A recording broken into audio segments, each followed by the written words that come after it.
Joined by Herstal Jones, president and founder of Jones and Associates. Thank you very much for being with us today.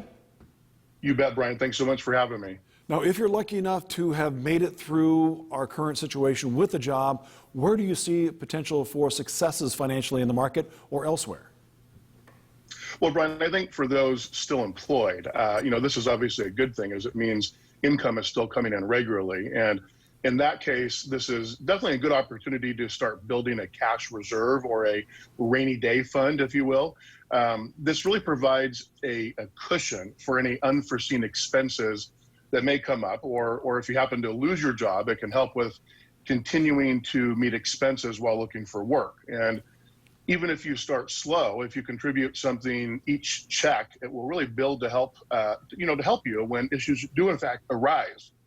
Now, lastly, I will say that if you are employed, it is important to continue to contribute to a retirement savings account to keep your long-term goals on track.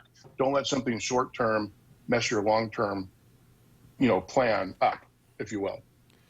So if you are necessarily not invested in the market, how does our current market situation either help you or, in this case, possibly hurt you as we go forward? Well, we all live in the environment, whether you're invested in the stock market or not. We live in the COVID environment, which is definitely a new world with many, many unknowns. And so I think everyone, whether they're invested in the stock market or not, is dealing with the new normal, if you will. So if we see a downturn in global economic activity, how would we feel that as a non-investor here in Southern Oregon?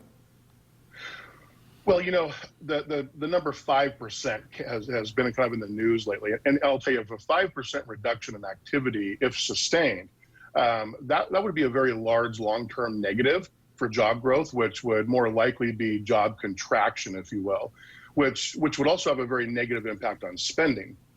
Now, this would obviously hurt many small community-based businesses that rely on people to, spend at their restaurants or use their services, for example.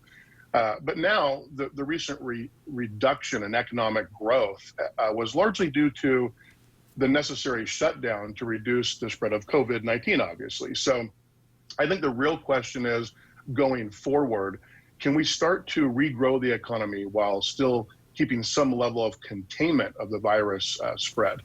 What will you be looking for to find out if we're doing that successfully? Because it doesn't seem to be there's a connection right now between the stock market and the number of cases increasing and or the number of people unemployed. So what clues are you going to be looking for? Well, we are technically in a recession, and it's always difficult to predict how long we'll be in a recession. It really depends on the number of factors, primarily how well the economy can recover from the coronavirus-related shutdowns. And even if someone doesn't currently invest, a prolonged recession, as you were talking about earlier, can really lead to businesses delaying hiring or adding to layoffs, which can really affect a person's ability to stay employed or even find a new job if they're laid off. And also, many workers are investing through workplace retirement plans like a 401k. And if they're eligible but not investing, we would definitely recommend they look to start off if they can. Herstal Jones, president and founder of Jones and Associates. We appreciate your time very much. Thank you. You bet. Thanks a lot.